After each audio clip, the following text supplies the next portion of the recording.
Item Number: SCP-265. Object Class: Euclid. Special Containment Procedures: Foundation Site 54, 109, and 110 have been provided SCP-265 specific sub-task forces in order to study SCP-265. Each houses a small fleet of tactical aircraft as well as agents trained in standard Foundation information gathering and interrogation techniques. Civilian cover stories and disguises are preferred. See Document 265-B for further protocol. Local news outlets are to be scanned for signs of SCP-265, and teams are to investigate possible encounters. Specific protocol is to be arranged on an incident-by-incident basis. Agents are not to instigate violence towards SCP-265 until a better understanding of its nature can be ascertained. Description: SCP-265 appears to be a Series 1 GAZ-M21 Volga automobile, devoid of any license plating, logos, or other identifying marks. It is painted black with white trimmed wheels and appears to be in pristine condition, regardless of environment. Some accounts note that it has white curtains in all but the front windows. Note that the production of the GAZ-M21 ceased in 1970, with Series 1 being produced between 1958 to 1959. SCP-265 is absent of human occupants, and appears to travel under its own power.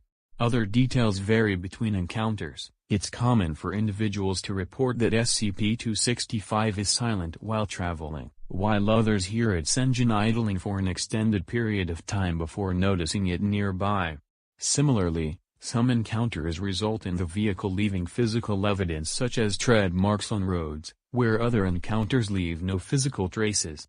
SCP-265 nearly always appears in scenarios, which commonly elicit dread and paranoia in subjects, such as following lone travelers, and idling in home driveways for a short while before driving off. SCP-265 has been encountered throughout rural Poland, far from urban centers, but occasionally passing through small rural communities with populations under 500. It has been encountered at various times late in the day, with confirmed encounters having occurred at any time between 1829 hours and 0813 hours. There have only been 2 confirmed encounters of the phenomenon between 0900 and 1700 hours. SCP-265 normally moves at about 65 km per hour, approximately 40 miles per hour, but has been recorded exceeding 400 km per hour, approximately 250 miles per hour, in isolated instances. Addendum: Foundation capture attempt. At 2311 on 20, a vehicle matching SCP-265's description was seen idling outside a Foundation-controlled weather station at. After visually confirming the lack of human occupancy, a pursuit team including 1 helicopter and 4 high-performance off-road vehicles were dispatched from nearby Site 109 to follow an attempt to capture the vehicle. SCP-265 quickly accelerated to an excess of 200 km per hour and showed an unexplainable degree of maneuverability. The helicopter continued pursuit until SCP-265 vanished into a densely forested area. The following search of the area found no trace of any vehicle, but incomplete human remains were discovered 4 km away in a waterlogged area. Addendum: Similar phenomenon.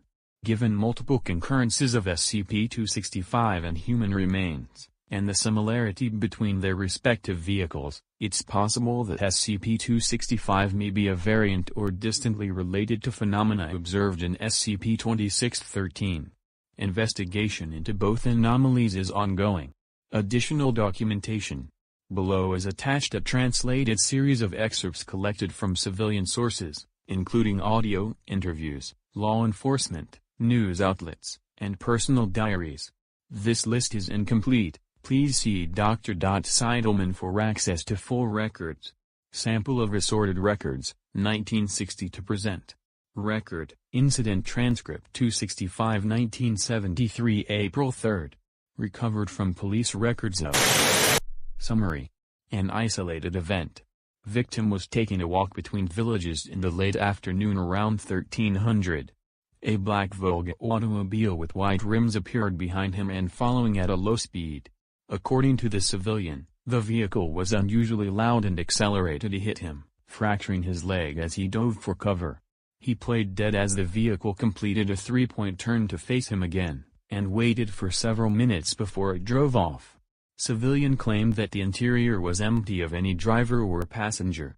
Record, Diary of Civilian 265 1974, August 11th. Excerpt recovered from archives of Unusual Event.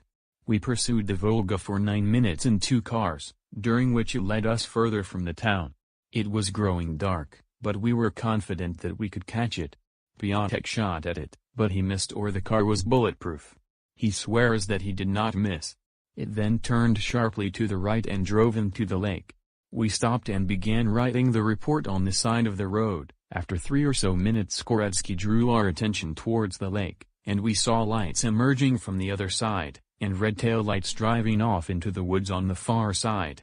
There are only 2 sets of tire tracks. We swear on the lives of our mothers that this is true, and myself and Goretsky request to resign. Record, Audio 265 1982, July 31st, 9:17 to 11:01. Recovered from police records of The couple claimed that the vehicle, an unmarked Volga limousine painted black with white tires, appeared behind them while they were traveling. It followed them for several minutes before ramming them repeatedly and driving off. Neither could describe the driver, and both said that the offending vehicle made no noise and left no tracks. Record, Diary of Civilian 265 1989, August 11th. Excerpt recovered from archives of I awoke just past midnight, and walked downstairs to fetch a drink of water. Once downstairs I noticed lights through the window. The car from a few weeks ago was back at the end of the drive, by the street. Its headlights were facing the house, and it was idling loudly. I was afraid that somebody was out there, and I almost went to wake up Pyotr and the children, but I couldn't convince myself to move. After 10 minutes the car backed away and drove away. It looked just like the car my grandfather had at his old shop, but black and brand new. I will tell the police in the morning. Record, Incident Transcript 265 1990, November 2nd. Recovered from police records of On October 29, 1995, the citizen claimed to see an unconscious person in the back seat of a vehicle fitting the aforementioned description of a black M21 Volga, and provided a description of the person's appearance. This was later determined to be very similar to who disappeared from his house near the town of on the same day 41 years ago. Record, Handwritten Excerpt 265 1995, April 11th. Recovered from police records of I woke up around 3 in the morning, and saw a car outside of my front door. It was a black Volga automobile, with curtains and white wheels. I do not know why I got into the car.